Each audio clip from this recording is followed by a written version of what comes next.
So I'm making this. They've never seen this juicer. Both of the people in my house here today are my generation, so they're used to the older juices. But you pretty much, in the old juices, you got to put everything in Yeah, there. it's a vortex. Yeah, and these, you just chop everything up like this. That's the most work you're going to do with this juicer. You're just chopping this up. So pretty much there's some vegetables and some sprouts and greens. I grew these sprouts here in my house.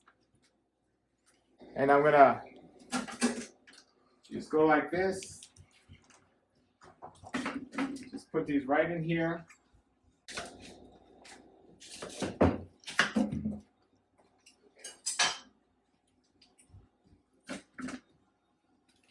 This is what makes it so simple. Throwing everything right in here. These are some sunflower sprouts. Right in here. And then we'll put some of these in. So basically, No salt and pepper? look, it's done. It does it by itself. This is like living in Tatooine, Star Wars. It's like the future. So look, then you open this up. There's the juice. Mother's milk. And here's the pooper.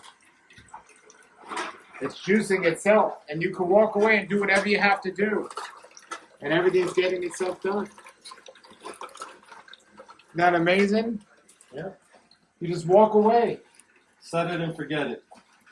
Yeah. So that's the whole key is when the old days you have to stand in and the juicer. Now you put that in, you walk away, and you come back and the juice is done pretty much. Easiest juicer to use, and to clean it's even easier. It's so easy. What's amazing to me is I guess it would be the carrots that give it the sweetness. And the apple, yeah. Oh, you put an apple in. Oh, Yeah. that's right. You did chop up an Yeah. apple. Yeah. Okay. Yeah. But that took, in a traditional juicer, that would take like at least 5 or 10 minutes. Now it's like took 1 minute.